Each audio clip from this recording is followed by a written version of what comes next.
Okay, so house update. All kinds of cool things going on here.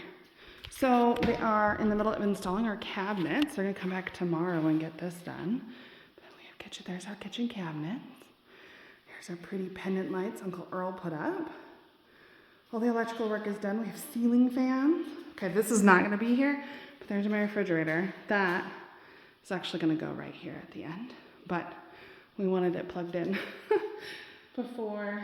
long before this stuff, the kitchen stuff was done. Bathroom, laundry room bathroom. So there's the shower. Washer dryer goes there.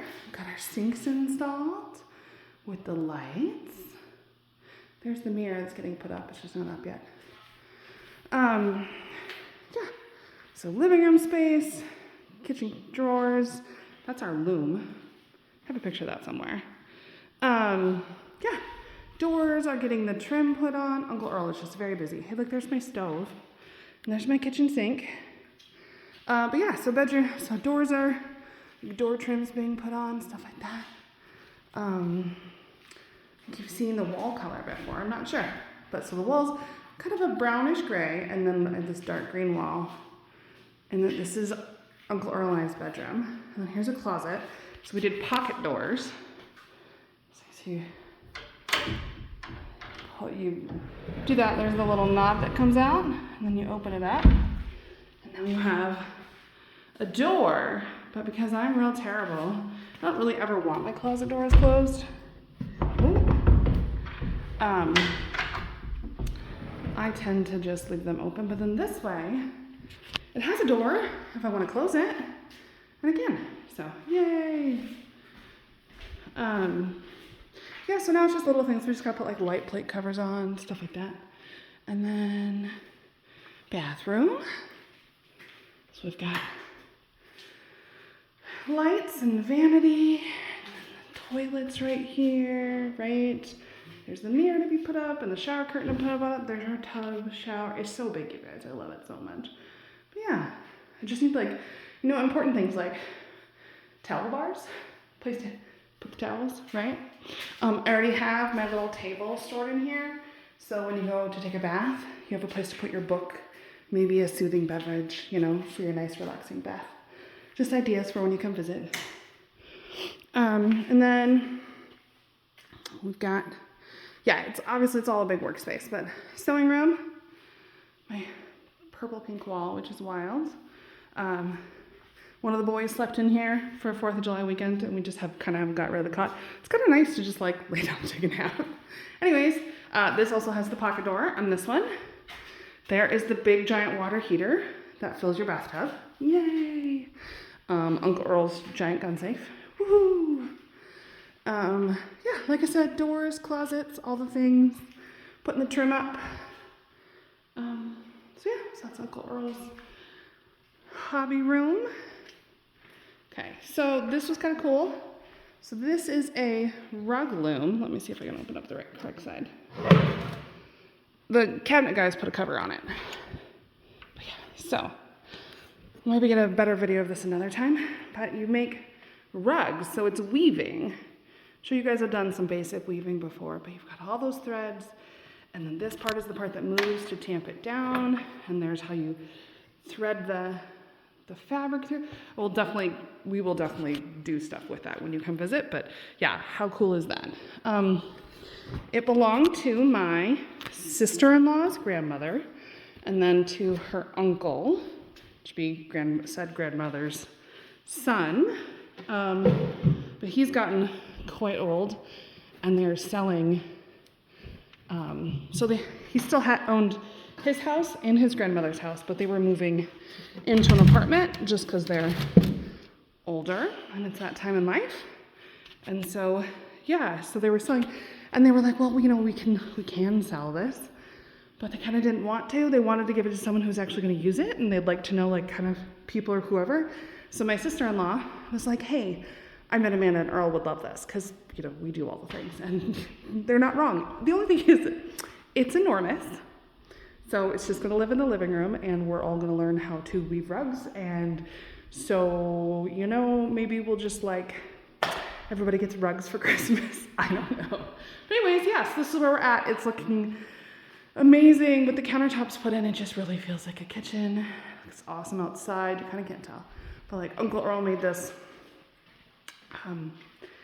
flag stand for us. And it's one of those ones that kind of pivots in the wind, which is pretty cool. So it doesn't get knocked over or bent or whatever. So that's pretty awesome. You can see the old house and the door. Yeah, it's very exciting. We're just very, very excited. I'm trying to think what else. Garage. So, I mean, obviously the garage is the garage, and right now it's just the tool shop. But,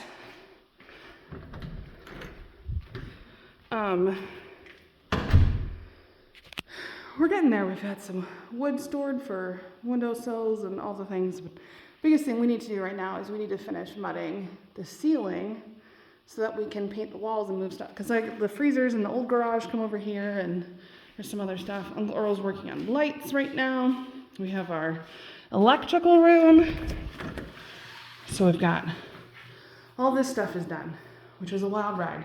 So now, like, last night Uncle Earl had to do some patching. He had to do some stuff to fix the doors, so I had to put some stuff up and patch it. So once I know that patching is dried and smooth and ready to go, I just gotta paint the last little bit there.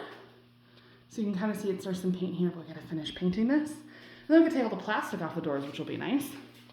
I'm gonna clean out the storage space up here, and there's a little bit of stuff we're gonna finish there, but it's mostly done. So yeah, so that, and then garage doors. It's been there for a while, and then so down in the cellar. Dun, dun, dun. First of all, really nice wide stairs, which is exciting. And then also, we got our shelves. We're gonna put all my canning goods. And I need to get this cracking. So, I have the wire shelf stuff for this, but Uncle Earl has to do a little bit of like trimming for me, cause it like, okay, here, I'll show you. So, these shelves were too long, right? So Uncle Earl cut them and welded them. I'm telling you, welding is such a skill. Also, so is woodworking, because see these stairs? Uncle Earl built these because he's my genius and I love him very much and he's very handy. So anyways, so they didn't sell the right sizes that we needed, like stock in the store. So we bought the size up for shelving, and then Uncle Earl cut them and welded them so they fit literally perfectly in here. There's like an inch on one side and a half inch on the other, and they fit really well. So this is where all my canned goods are going to store. The shelves are like twice as deep as they were before, so it's okay that it's not as long. And then on the bottom, we're going to have boxes for all the root vegetables, for the potatoes and the squash and all that kind of thing. So that's all down there. Even like onions are going to get a box. Let's go down here. It's for the sump pump we'll eventually move over. I got some onions drying in here because I pulled them the other day and didn't want to take them to the other house. And then, okay, remember how I was talking about that rug loom? So we bought these from someone else, but these are the kind of rugs that we're gonna make with the rug loom. And this one is so pretty. We were at Fort Sisseton, and there's a lady from the town of Sisseton, different than the fort, that has like 5 looms, which seems like a lot, but she has like 5 looms. And she makes rugs and sells them for a living, which I think is super cool.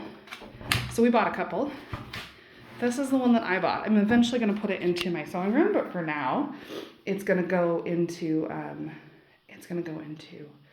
the blue bathroom. So if you take a bath in there before I get the actual rug in there, then you can use this one. And then there's also another one there, the green striped one that Uncle Earl got. That's made out of old army blankets. So, yeah, so this is where we're at for the house. It's coming along. Okay, let's garden tour. So, obviously it's in full swing. We're just going hard. All right, so first we got pepper plants. I did do another cayenne pepper plant because I did it last year and it worked awesome. And I got a bunch of peppers dried and made powder, and I've been loving that. So I put another one in. In other words, they're just regular plants. Goosey, are you leaving? Okay. You don't even want to say hi? So the Kit Kats love the herb bed, specifically this insane pile of dill and cilantro and or coriander. Same thing. Actually, the cilantro is turning into coriander. It's the same plant, but the seeds, people know it differently. So these are the seeds, and these turn into like little round balls of coriander. But the base leaves of the plant, these ones, are what everyone calls cilantro. So it really just depends on what you're doing. But yeah, it's the same thing. Then lots of dill. But the cats love to go in and hide in the middle because it's nice and cool in there. But we've got, you know, all the normal thing. Basil. This is strawberry mint. So it's a new thing I'm trying this year. It smells incredibly good. So I'm going to brew a cup today and see what it's like. Okay, so then we have tomato plants. I got 16 tomato plants. 15 are here in the cages, and then I've got, 18 tomato plants. Because then I got my grape tomato plants, kind of trying to grow up the trellis, because they're so viney. And I have one San Marzano, also very viney. And then, man, this is not great light with the sun being like this. Okay, there's the trellises. And then we have a row of green beans. And it's such a ridiculous row of green beans. So I planted it like really thickly, like lots of plants, because I usually get like a 50% return rate on green beans. And this year they came up so fast and so well that they like all came up. So, yep. And then I didn't pull them out because I didn't know which ones were going to survive. And then they all survived. So that's a lot of green beans. Okay, so 2 trellises this year because Grandma and Grandpa really wanted lots of peas, like shell peas. So that's what this whole row is shell peas. Like, look at how many peas are on this thing. So lots of shell peas. And then the second one is half shell peas and half snap peas, right? And then the last end on this end is cucumber plants. So we just, right now we're in this stage where I just kind of go through and I'm just slowly weaving them in and out. So just helps them grow up. And then we've got a few little cucumbers down here somewhere. Where did they go? Oh, my little cucumbers. They're here. I know they are. I've seen them. There they are. My first cucumbers. They're just growing very slowly. They were doing well, and then the plants, I think, are trying to grow really hard, and so that's not very good here. This is where the spinach was. It's all gone in bags in the house now. And I've got lettuce. I need to start harvesting that because it's looking like it wants to bolt. So we're gonna harvest a bunch of it and stick it in the fridge. Then we've got onions. So we did 5 rows of onions. And these are starting to be done. So this is how you tell onions are done. So normally they stand up nice and tall, right? Nice and tall. But when the neck, you know, this part, when it falls over, it gets soft and falls over like this, that means the bulb is done growing. So that means they're ready to pick. Then all you do, just grab it. Oh, pull her out. Ooh, look how big that onion is. Woohoo. And do this one. Oh, hi, Roxy. How you doing? How's your kitty cat, huh? Yeah. So, and then we're going to take them and put them in the basement for drying. Or in the cellar. You know, wherever they go. But yeah, they're looking pretty good this year. Those are some nice looking tomatoes. Or onions. They're not tomatoes. So I got to go through and do that. But all those will probably be out of the ground by the end of July. And then we've got our watermelon plants here, which as always grow like crazy. So there'll be plenty of watermelon when you get here. Then we got our squash plants, also growing like crazy. Gonna get a little bit of a haircut today. But the nice thing is the watermelon and squash can grow this way because the onions will be done pretty quick. So I just kind of point all the vines this way. So we'll have plenty of room to grow. This side is potatoes. And they basically just finished blossoming. And so now that they've had their blossoms and they've set, they're going to start working on growing potatoes. So I'd say, again, by the end of July, we're going to start digging out potatoes to eat fresh. Okay, I'm not a raw potato person, but they're good anyways. Okay, next, sweet potatoes. So sweet potatoes are viney on top, and then the potatoes grow straight down. So, okay, so regular potatoes, if you've ever dug them up, they kind of grow in like clusters really close to the surface of the dirt, right? So like if I were to go dig into this plant, oh, not grass. We don't want grass. We want potatoes. Okay, so let's say we were gonna go see if there was potatoes here. If I dig down just like maybe an inch, I'll find little potatoes growing there, and they kind of grow outwards, right? But they're like little round ones outwards. Whereas sweet potatoes, so our little sweet potatoes, so you get lots of vines on top, but all of the potatoes are basically straight down in the plant, and they're like fingers, and they go straight down into the dirt like this. And the longer they grow, the fatter they get. But they're good whether you get the skinny ones or the fat ones. So I just keep taking the vines and turning the vines this way. Oh, more grass. Because this was radishes, and then now it's just weeds, which I gotta clean out, but that way the vines have somewhere to go. And then this I planted, this is the second row of radishes, and here you can see they just started to come up. I planted beets in there, so I didn't need a lot, just some fresh eaters, so I planted them later, but they'll be just fine. Next is carrots. Our first planting of carrots was really bad. Like, you can see how some of them are taller and some of them are shorter. Maybe I'll get down this way. So you can see how some of them are taller and some are shorter. So the shorter ones are the second planting because they just didn't really take. So they're growing, and we'll have enough. So we'll have plenty to make birthday cakes and whatever we want to do. But make some carrot cake. But yeah, we didn't get as many carrots this year as we have in other years, but that's okay because they're going to be delicious regardless. And then we have celery, which I've been harvesting. You can see here. So here's the deal with celery. You can just cut it off at the base and it'll look like what it comes from the store. Or you can harvest single stalks like this. I go through and I pick off all the big thick ones and I let the little ones grow, because then, I don't know, like, I just feel like it perpetually grows instead of having to start all over. So I don't know, it works better for me that way. That's what I like.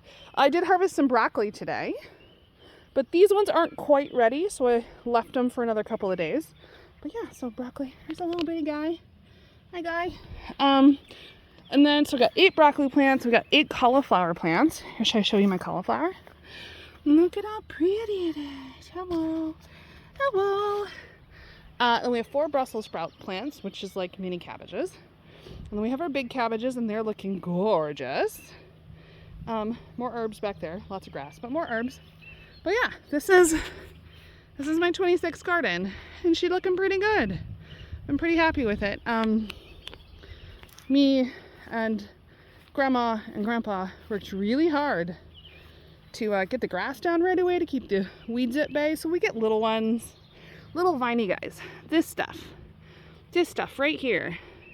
This is called, we call it Creeping Jenny, and it is the bane of my existence. It would take over everything. So you can kind of see here with this one, it's really viney. And it's so annoying. It just grows everywhere and it just wants to take over everything. And it's like, you don't need to. Don't worry about it. The garden is fine. We're doing everything we need to do with it, but it just wants to take over everything. And you can't really get rid of it. I mean, you can try, but I've never been able to successfully get rid of it, so it is what it is. But anyway, that's what we have going on. So many peas. Look at all the peas. So, okay, well, it's beautiful out. I'm keeping it mowed. You can hear all the birds. Big blue sky. It's nice out. The cherry trees had a few cherries on them this year. I just let birds have them. The trees are so small, it's not worth doing anything with it. But yeah, I'll try and get out to the apple trees. I also need to go check the apricot tree because it's apricot season. So yes, apricot season. Okay, so apricot tree still has some apricots on it. There's one there. There's a few, but basically can't pick apricots off the tree. You have to wait till they fall. So I have a nice little bundle here of apricots that I'll carve the pits out of and yeah, cook down. And then when I know I have all of them, then we'll go through, and because there's like another one up there. Yeah, there's another one there. So once I know I have all of them, then I'll go through and make me a batch of jam. But there's definitely still some here, so I'll probably come back out and check tonight. And there's some that are down here that are just too far gone that I can't do anything with, like this one. It's been eaten on and stuff. So anyway, yeah. And then we've got our new row of apple trees down there. I don't know if you can see them. Oh, another one just fell off. Hi, let me come get you. So there's just enough of a breeze today, it's basically going to shake them off. So I can reach in here, kind of tickle them. If they don't fall off when you tickle them, then they're not ready. So we leave them until they're ready because then it makes delicious jam. But yeah, there's apples on those trees down there, which is exciting. Love apples. Okay, other things that are happening. I planted my extra onion bulbs so I can have green onions in the pot on the deck. And then I have a banana pepper plant here because I found it after I planted all my gardens. And then I just have some pretty flowers. Pretty flowers. Set up the hammock this year. Woohoo! Maybe it'll still be nice enough. We got to hang out in the hammock. We just have lots of wood piles. All the rest of the trees are pretty good. I did plant some new stuff down this way, so I'm going to run down there and show you. Okay, so we've got a little bit of like, I don't know, a row of bushes that's going to be here. So we've got, this is a choke cherry plant. Can you see it? There we go. Yeah, lots of them. Okay, so this is a honeyberry bush. Obviously they're really tiny. I just planted that one this year. This is my elderberry bush that the deer will not stop eating. You can see at the tops that it keeps getting nibbled on. So anyway, we've caged it. We've got another choke cherry bush. Again, these are all getting caged this year because deer are mean. This is one of my new raspberry plants that I planted, and it is so happy out here with all this sun. So I've got one more I'm gonna transplant over here, but I put two of them out here. So we're gonna get one more probably in the middle here. So they'll have, because they spread eventually. So then I can have a whole patch right there. This another choke cherry bush, and then there's two more down there. So we'll have this whole stretch of bushes. So eventually, like 15 years from now, this will be a really nice bushy edge to our property. I do have to put in another elderberry bush and another honeyberry bush because they require a pollinator, like a cross pollinator. So that's a thing, but getting that stuff done. So we've got our asparagus ferns here. This is where all my asparagus grows. We had a really good crop this year. I was really happy with it. But yeah, they're just about as tall as I am. But the cool thing is when it's doing this, that means the roots are really growing, which means we'll get more next year. And then we've got our horseradish patch. So these are the leaves of the horseradish plant. Don't want to eat those, but what you can do is dig up the roots, and then you grind it up, and it's really, really spicy. But Uncle Earl loves it. And then we've got a rhubarb plant. So we picked these pretty clean, but you can see there's a new one coming up. So, because I learned something new, it's called rhubarb tea, and it's delicious. So yeah, then we just have all of our trees and things that have been growing. So nice and peaceful.